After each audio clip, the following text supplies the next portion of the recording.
মৰমৰ ছাত্ৰ-ছাত্ৰীসকল, তোমালোক আটাইলৈ প্ৰীতি আৰু শুভেচ্ছা জনাইছোঁ। ইয়াৰ আগত দুটা দিন মই তোমালোকৰ মাজৰ পৰা আঁতৰি আছিলোঁ। অৱশ্যে মই শাৰীৰিকভাৱে অসুস্থ আছিলোঁ আৰু লগতে বৰষুণেও যথেষ্ট অসুবিধাৰ সৃষ্টি কৰিছে। বৰ্তমানো বাহিৰত বৰষুণ দি আছে। তোমালোকে দেখিছা গোটেই অসমৰ বান পৰিস্থিতি যথেষ্ট জটিল হৈছে। তথাপি তোমালোকৰ মাজলৈ মই আহিছোঁ। আজি অষ্টম শ্ৰেণীৰ 11.1 অনুশীলনীৰ বাকী যিখিনি অংক আছে সেইখিনি কৰিবৰ কাৰণে এই ভিডিঅ'টো প্ৰস্তুত কৰিছোঁ। আহাচোন আমি ভিডিঅ'টো আৰম্ভ কৰোঁ। ইয়াৰ আগৰ পাঠত তোমালোকক যিবিলাক জ্যামিতিক চিত্ৰ আছে সেই চিত্ৰসমূহৰ কালি উলিওৱা যিবিলাক সূত্ৰ সেই সূত্ৰবিলাক শিকাইছিলোঁ। তাৰ ভিতৰত চতুৰ্ভুজ আৰু ৰম্বাছৰ কালি কেনেকৈ উলিয়াব লাগে সেইটো শিকাবলৈ আছিল। আজি সেইটো প্ৰথমতে শিকাই লৈছোঁ। তোমালোকে চিত্ৰ দেখিছা, এইটো এটা চতুৰ্ভুজ। এই চতুৰ্ভুজৰ এইডাল হৈছে কৰ্ণ আৰু এই কৰ্ণডালৰ ওপৰত এইডাল এটা লম্ব আৰু এইডাল এটা লম্ব। এই লম্ব দুডালক কোৱা হয় শাখালম্ব। এতিয়া এই চতুৰ্ভুজটোৰ যেতিয়া কালি উলিয়াম তেতিয়া আমি কি লিখিম? চতুৰ্ভুজৰ কালি সমান হাফ ইনটু এই যিটো শাখালম্ব আছে এই শাখালম্ব দুডালৰ সমষ্টি, অৰ্থাৎ h1 প্লাছ h2 আৰু তাক পূৰণ কৰিব লাগিব কৰ্ণৰে ইনটু b। এইটো হৈছে চতুৰ্ভুজৰ কালি উলিওৱা সূত্ৰ। আকৌ এইটো এটা ৰম্বাছ। তোমালোকে ইতিমধ্যে গম পাইছা ৰম্বাছৰ 4টা বাহু সমান। এই ৰম্বাছটোৰ এই দুডাল হৈছে কৰ্ণ। ৰম্বাছৰ কালি উলিওৱাৰ ক্ষেত্ৰত আমি সূত্ৰ ব্যৱহাৰ কৰিম ৰম্বাছৰ কালি সমান half into d1 into d2। তোমালোকে নিশ্চয় বুজিলা।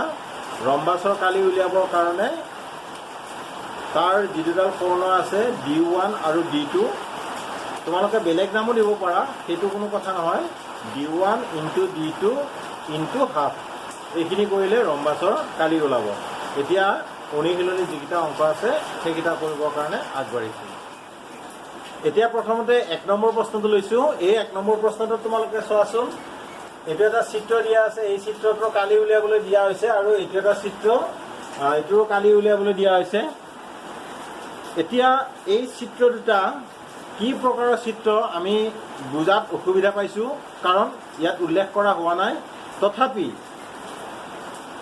ধৰি লৈছোঁ এই চিত্ৰ দুটা একোটা ট্ৰেপিজিয়ামৰ চিত্ৰ। যদি তেনেকুৱাই হয় তেতিয়াহ'লে ইয়াৰ কালি হ'ব কালি সমান হাফ ইনটু এই সমান্তৰাল বাহু দুটাৰ যোগফল 6 প্লাছ 12 ইনটু ইয়াৰ মাজৰ দূৰত্বটো পূৰণ 4 সমান হাফ ইনটু 12 এইটো 18 হ'ব ইনটু 4 সমান 2ৰে 18 কাটিলে 9 বাৰ যাব, 9 বাৰ আৰু 9 পূৰণ 4 সমান 36 বৰ্গ চেণ্টিমিটাৰ। ইয়াৰ এককটো যিহেতু চেণ্টিমিটাৰ আছিল, গতিকে কালি এককটো হ'ব বৰ্গ চেণ্টিমিটাৰ। তোমালোকে সেইটো বুজিছা। এইটোৰ ক্ষেত্ৰতো চোৱা, এইটোৰো কালি হ'ব হাফ ইনটু 10 প্লাছ 16 ইনটু উচ্চতাটো দিয়া আছে 10। উচ্চতা বা এইটো তোমালোকে কি বুলি ক'ব পাৰা, ইয়াৰ মাজৰ দূৰত্ব। গতিকে এইটো হ'ব হাফ ইনটু 16 হয়, এইটো 26 পূৰণ 10 সমান 2ৰে এইটো 13 বাৰ যাব, 13ৰে 10 পূৰণ কৰিলে 130 বৰ্গ চেণ্টিমিটাৰ হ'ব। এইটো হ'ব ইয়াৰ এনচাৰ। নিশ্চয় তোমালোকে অংক দুইটাই সুন্দৰকৈ বুজিছা। যদি বুজাত অসুবিধা পাইছা মোক তোমালোকে কমেণ্ট কৰিবা। এবাৰ মই 2 নম্বৰ প্ৰশ্নটো লৈছোঁ। এই প্ৰশ্নটোত এটা ট্ৰেপিজিয়ামৰ চিত্ৰ দিয়া আছে। সমান্তৰাল বাহু দুডালৰ এডালৰ দীঘলীয়া কৰিছে, এডাল তোমালোকক দিয়া আছে আৰু বাহু দুডালৰ মাজৰ দূৰত্বটো দিয়া আছে আৰু গোটেই ট্ৰেপিজিয়ামটো কালি দিয়া আছে। এতিয়া যদি ট্ৰেপিজিয়ামটোক আমি এনেকুৱা বুলি ধৰি লওঁ,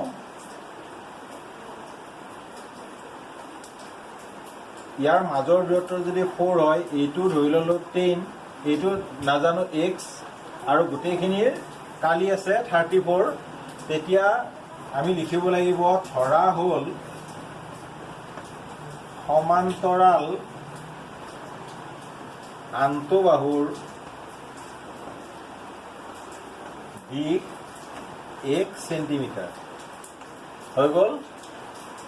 এতিয়া লিখা প্ৰশ্নমতে half into x plus 10 into 4 is equal to 34। বুজি পালা? এইটো ট্ৰেপিজিয়ামৰ কালি উলিওৱা সূত্ৰ। এতিয়া 1/2 লগত এই 4টো একচুৱেলি পূৰণ হৈ আছে, তাৰমানে এনেকুৱা হৈ আছে 1/2 ইন্টু 4। বুজিলা? আৰু ইয়াৰ অৰ্থটোৱে হ'ল আকৌ 2ৰে 4 হৰণ, অৰ্থাৎ 2ৰে 4 কাটি দিলে হ'ব 2 বাৰ, এনচাৰটো 2 হ'ব। সেইকাৰণে আমি এইখিনি 4 আৰু বিভাগৰ 1ৰ মাজত আমি 2 লিখিম, আৰু ইয়াতে x plus 10 is equal to 34, বা ইয়াতে x প্লাছ 10টো এইফালে ৰাখা আৰু 2 সেইফালে লৈ যোৱা, লৈ গ'লে 34/2 হ'ব, বা x plus 10 is equal two এইটো 17 হ'ব, বা x is equal two 17 minus 10 হ'ব। এতিয়া বা x ইজ ইকুৱেল টু 17ৰ পৰা 10 গ'লে হ'ব 7 সেন্টিমিটাৰ, অৰ্থাৎ আন্তঃবাহুৰ দিশ হ'ব 7 সেন্টিমিটাৰ। তোমালোকে এতিয়া নিশ্চয় অংকটো সুন্দৰকৈ বুজিছা। পুনৰবাৰ কৈছোঁ, তোমালোকৰ বুজাত অসুবিধা হ'লে তোমালোকে মোক ফোনো কৰিব পাৰিবা। মই ইতিমধ্যে ফোন নাম্বাৰ দিছোঁ, আজিও তথাপি ফোন নাম্বাৰটো দি দিছোঁ।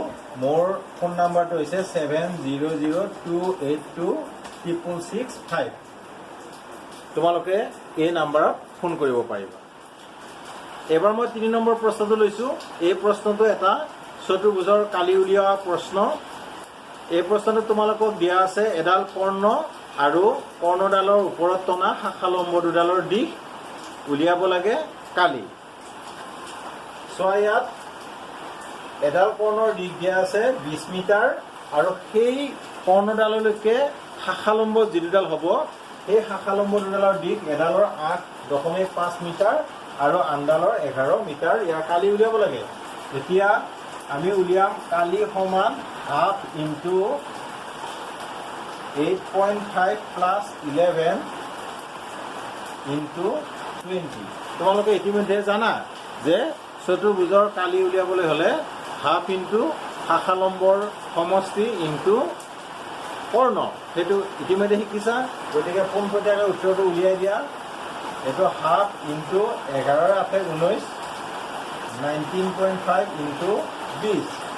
এতিয়া 2ৰে 19 5ৰ হৰণ নাযায়, 2ৰে 10, 20ৰ হৰণ যায় 10 বাৰ যাব।